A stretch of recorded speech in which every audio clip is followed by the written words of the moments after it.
자, 다음 또 뉴스 확인해 보겠습니다. 자, 다음 뉴스는 자, 충전 규격까지 잡아먹은 매기의 테슬라, 한국은 독야청청 이야기가 나왔습니다. 이 뉴스는 뭐냐? 자, 포드, GM, 리비안, 볼보, 폴스타에 이어서 메르세데스 벤츠까지 이제 테슬라 충전 규격 NACS 이 네트워크에 합류를 했습니다. 계속 확인을 하고 해드리고 있죠. 자, 이러면서 이게 미국 시장에 사실상 전기차 충전의 표준으로 자리 잡을 가능성이 크죠. 거의 자리 잡았다고 봐도 무방합니다. 자, 이러면서 스마트폰 시장에서 그러면 혁신을 불러일으켰던 애플이 기준을 세우고 나서 시장 생태계 전체를 주도했던 것 같은 그런 모습이 테슬라에게도 보이는 게 아닌가라고 평가들을 하고 있는 상황인데, 자, 문제는 늘 말씀드리는 우리나라의 현대 기아차는 도대체 어떻게 할 것이냐. 아직도 방안은 내놓지 않고 있는데, 이제는 전반적으로 시장에서도 현대차는 미국에서는 NACS로 주고 우리나라에서는 다른 방식으로 하지 않겠냐. CSS로 가지 않겠냐. 이게 일단 일반적인 예상들입니다. 박사님은 어떻게 보십니까? 저도 그렇게 보고요. 이게 저의 중학교 때 아주 어렸을 때 기억이라서 정확하게 기억 안 나는데 VH 방식하고 비디오 레코드에 그쵸. 베타 방식이 있었어요. 그쵸. 일본이 이제 베타 방식으로 특히 소니를 중심으로 한 연합군들이 그렇게 하고 있었고, 필립스, 그러니까 유럽의 필립스가 VHS 방식을 썼었지만 기술적으로는 베타 방식이 더 좋았다고 얘기를 해요. 그런데도 VHS가 한번 시장을 정리하면서 통일하면서 시장 완전 정리하잖아요. 그쵸. 저는 지금 그 국면이라고 저는 생각이 들어요. NACS가 지금 이제 시장 정리한 겁니다. 미국 시장을 완전히 정리했기 때문에 미국에서 전기차 팔기 위해서 NACS를 안 쓴다라는 거는 바보죠. 그러니까 저는 근데 현대기아차가 바보가 아니라고 생각해요. 바보가 아니라고 생각하기 그쵸. 때문에 최소한 미국에 판매하는 차는 말씀하셨던 것처럼 NACS로 갈 수밖에 없다. 근데 굳이 그렇게 더블로 미국 거를 NACS 가고 한국 거는 굳이 그 덩치 큰 그거 CSS로 가려고 해야 되는 이유가 저는 없다고 보고요. 또 일부 전기 전문가들은 NACS가 가는 게 맞다고 얘기를 해요. 그래서 뭐 저도 잘 방송을 들었는데 잘 모르겠더라고요. 직류와 교류 막 이렇게 얘기 나오는데 제가 그거는 잘 이해를 못하고 또 공부하고 싶은 마음이 없어서 근데 이거는 그냥 경영학적으로 볼 때 표준이 이렇게 하나가 그러니까 미국에서 만들어졌고, 근데 중국은 여러분 CSS가 아닙니다. 중국은 중국 걸 쓰고 있어요. 네. 그래서 독특한 중국의 걸 쓰고 있기 때문에 물론 거기서 테슬라는 독야청청 NACS를 쓰고 있지만 우선은 유럽 시장 전체도 지금 현재 유럽에서 나오는 뉴스들을 보게 되면 저희가 독일어를 읽을 줄 알아서 독일어 뉴스를 보고 그러면 유럽 시장에서도 NACS로의 통일은 그러니까 먼 시간의 문제라고 저는 생각이 들어요. 그렇기 때문에 3대 시장에서 2개 시장이 미국 시장과 유럽 시장이 NACS로 가게 될 가능성이 높고, 현대차도 여기에 간다라면 현대차는 어차피 중국의 차를 한 대도 못 팔고 있으니까 결국은 한국 시장만을 위해서 CSS를 만들지는 않고 현대차도 NACS로 아예 그냥 완전히 갈아탈 가능성이 저는 현대기아차도 분명히 존재하고 있다고 말씀드리고 싶습니다. 알겠습니다. 어떤 결정을 내릴지 곧 뭔가 입장을 밝히겠죠. 현대기아차도 기회에 한번 기다려 보겠습니다. 자, 다음 뉴스 또 바로 넘어가겠습니다. 이번에는 테슬라의 판매량과 관련된 이야기입니다. 전기차 판매량, 테슬라가 중국을 제외한 비중국 지역에서 판매 1위를 기록했다. 현대기아차는 4위를 기록했다라는 것이었습니다. 자, 시장 조사업체 SNE 리서치에 따르면요, 여기 지금 보이시죠? 이 그래프 보이시죠?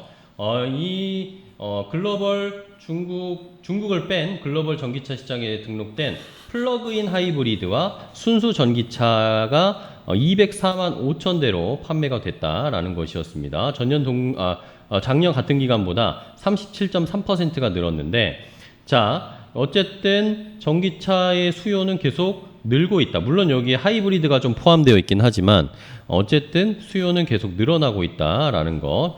여기 보이시죠? 전기차 판매량이 전년 대비해서 37.3% 증가했다. 그런데 이제 한번 순위를 보면 역시 테슬라가 가장 많이 판매를 한 것으로 기록이 됐습니다. 테슬라는 전년 동기 대비해서 59.9% 거의 60% 성장을 하면서 47만 2천 대를 판매했고요. 1월부터 5월까지요. 자, 그 뒤로 폭스바겐, 스텔란티스 이 정도의 순위고, 현대기아차가 성장률이 그렇게 높지 못했고 점유율도 2022년 13.9%에서 10.3%로 줄어들었습니다. 이것이 좀 아쉬웠다. 라는 것이었습니다. 점유율은 3.6%포인트가 줄었고 이러면서 점유율도 낮아졌다라는 것이었습니다. 자, 요 판매의 수치들을 보시니까 어떻습니까? 저는 현대 기아차가 정말 멋있는 기업이고 훌륭한 기업이라고 생각하는 것이 조기에 전기차로 전환을 유럽에 있는 차들보다 먼저 했다라는 건 대단히 저는 잘하는 그쵸. 행동이라고 보고 있어요. 그러면서 쫓아가고 있는데 사실 현대차가 좀 더 저는 속도를 내줘야 된다고 저는 생각이 들어요.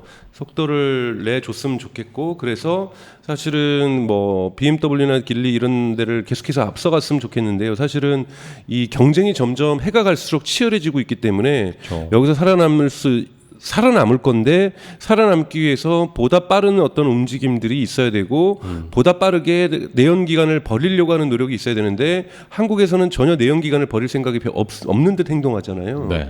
그래서 그런 부분까지도 좀 일관성을 좀 가졌으면 좋겠다라는 게 바람입니다. 네. 아쉽습니다. 어쨌든 뭐 다른 경쟁사들의 성장률 같은 1월에서 5월 작년과 올해 비교를 해봤을 때 네. 성장률이 가장 좀 낮습니다. 현대 기아가. 네. 제가 그 제주 바른마음 문문집 네, 연구소님이 질문 주셨어요. 질문을 주셨는데 여기 한번 답변을 하고 지나갈게요. 얼마 전부터 궁금한 게 있어서 문의드립니다. 혹시 25,000달러 정도의 자동차가 생산돼서 미국 시장에서 판매되기 시작하면 IRA 그 인플레이션 리덕션 액트죠. 네. 혜택을 받으면 어떤 가격에 판매될까요? 우선은 이 저가형 중저가형 테슬라의 자동차는 미국 시장을 노린 게 아니죠. 우선은 뭐 미국 시장에도 들어가게 되면은 그때까지도 IRA가 뭐 혜택을 줄지 잘 모르겠어요. 그리고 여기에도 분명히 IRA의 그 3,000달러 지원은 받게 될 거예요.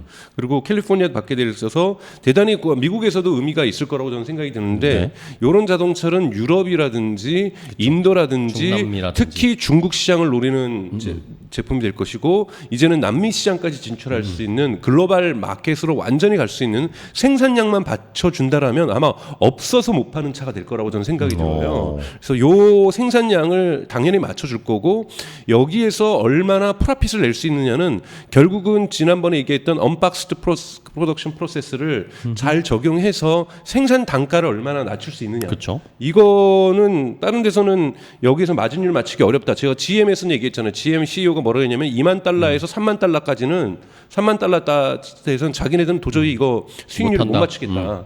그러니까 프라핏을 못 낸다. 이런 얘기를 고백하고 있는데 테슬라가 여기서 얼마나 제가 얘기하는 희망사항은 페라리의 프라핏 레이트를 갖다가 내줄 수 있다라면 가장 원더풀하다고 저는 생각이 들고요. 우선 IRA의 혜택을 당연히 받고요. 하지만 미국 시장보다는 다른 시장을 더 노린다는 말씀을 좀 드리고 싶습니다. 네, 좋습니다. 자, 이렇게 제주 바른마음 문문집 연구소님의 질문까지 알려드렸고요. 답을 드렸고요. 아택박님께서 안녕하세요. 방송 잘 보고 있습니다. 라고 해주셨어요. 반갑습니다.